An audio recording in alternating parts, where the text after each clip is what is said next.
welcome back to CEO.CA's coverage, coming to you from the conference floor at Minds of Money 2024. Today I am joined by James Hesketh, CEO and Director of Viva Gold Corp. James, thanks so much for joining us today. Yes, thank you. Thank you for having me. And sorry, I guess you tend to go by Jim, not James. Is that that's correct? Yeah. Okay. Well, we'll make sure that's on screen. Okay. Jim, maybe tell us how you're finding the conference so far. It's been pretty busy here today. Yeah, it has been busy. We've got a full slate of one-on-one meetings with good investors, and that's very positive. A lot of interest in our story. Yeah, and I guess the last time we spoke was at the conference in Beaver Creek in Colorado back in September.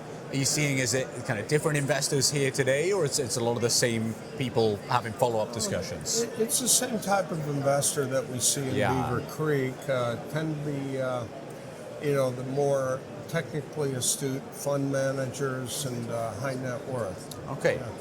Fantastic. Well, sounds like it's a packed itinerary. Maybe we start with just a quick update? What's Viva Gold been up to since September? Okay, well, in September we initiated a reverse circulation drilling program at the project, and we're currently on hole number 9 of that program. We should be seeing our first assay results being released to us later this week. And so we should have a formal announcement as to those results either next week or the week after. Okay. Yeah. Great. And those are the first results from the ongoing program that are going to be published? Yeah. And the program should continue through at least probably around Christmas. Yeah. And we'll be seeing assay results come back into January.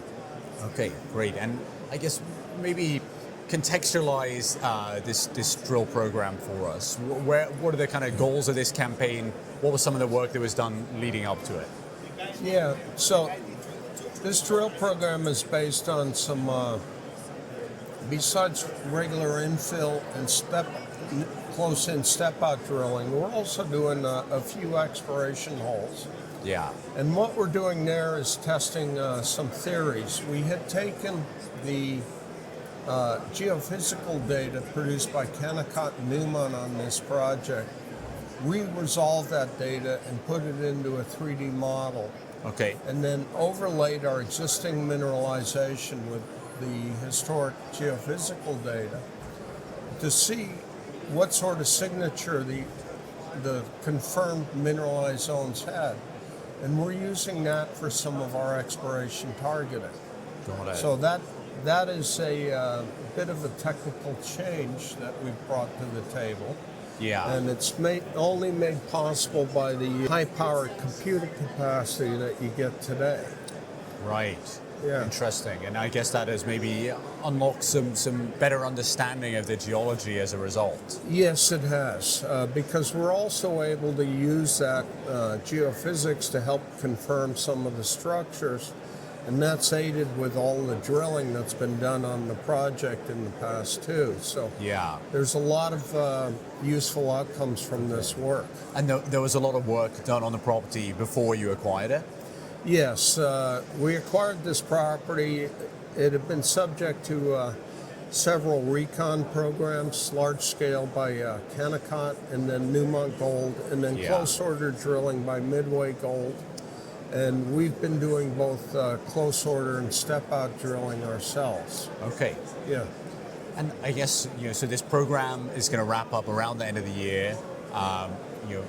Results coming out shortly after that in the new year. What are some of the next steps after that? What's going to be done with all of this data that you've discovered through this program? Well, our last resource estimate update was in January of 2022. That was a resource update NPEA, economic analysis. So we'll do the same thing with this data. Since our last resource update, we've now drilled about 60 additional drill holes. Okay. And those will all be part of the update. Yeah. We've completed a lot of additional metallurgical test work, and we've also completed some geotechnical studies for pit slope angles. That's been done to pre-feasibility level. Okay. And that'll all feed into this updated study. Yeah. So it'll be a much more completed technical picture of the project. Okay. And I guess, you mentioned that geotechnical work has been conducted to a pre-feasibility level. What is that pathway to ultimately a PFS? Well, that leads us straight into a PFS. We'll use this PEA to scope out the parameters to use on the PFS. Yeah. And really that's key. You don't jump straight into that. You want to do some sideline studies. Mm-hmm. And, that should tell us where we can optimize and further improve the project. Okay, fantastic. And I guess one thing that we maybe touched on last time we spoke, but the area that you're operating in Nevada, we've seen in the past major re-rates happen here as a result of permitting. I guess when you're pursuing that process, how are you setting yourself up for success and for minimizing the timelines for permitting? Yeah, I mean the comps in our neighborhood. This is properties that have sold in the last 2 years. We've got good comps. There's been a number of acquisitions. Yeah. And what it's showing is that properties that have permits and feasibility study and permits ready for construction are selling for between $100 to $175 per ounce of resource. Yeah.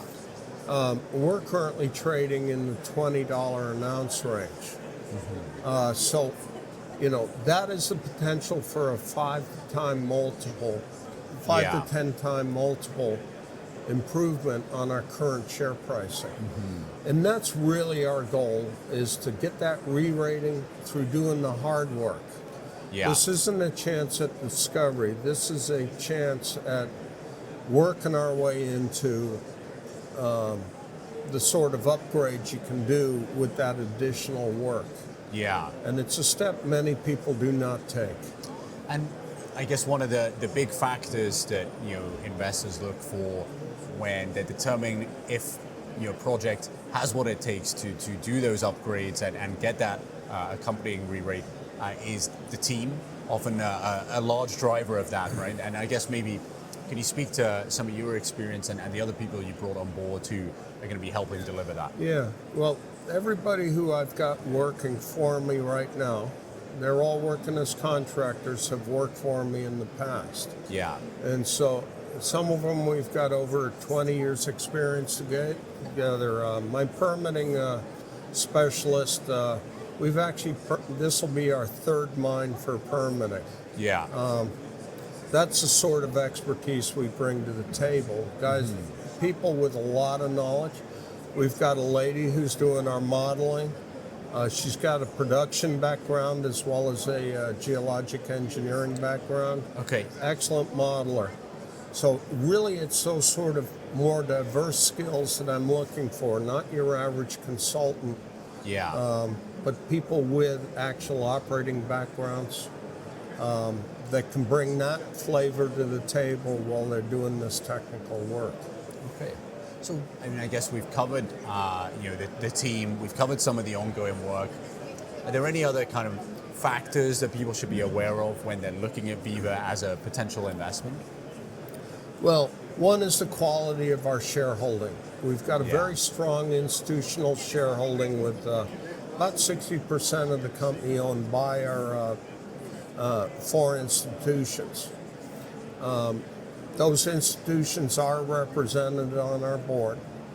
Okay. And, we've got a very, very solid technical team on our board. Mm-hmm. All of our directors have been involved in building mines in the past and or doing the feasibility studies leading up to them. Yeah. So there's tremendous support as well as a lot of astute questioning that goes on. Mm-hmm. And that's really what it takes to bring forward a good project.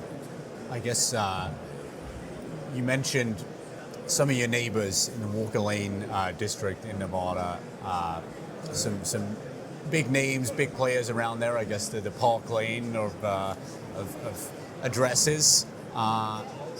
When people are looking at some of the other companies around there, maybe some of the earlier stage companies, what do you say makes you stand out? Why should an investor be taking a look at Viva Gold? Well, one of the unique aspects of the project itself is some of our highest grade mineralization is actually closest to surface. Mm-hmm. So you have a very a good size starter pit area where you would start mining as an open pit. Yeah.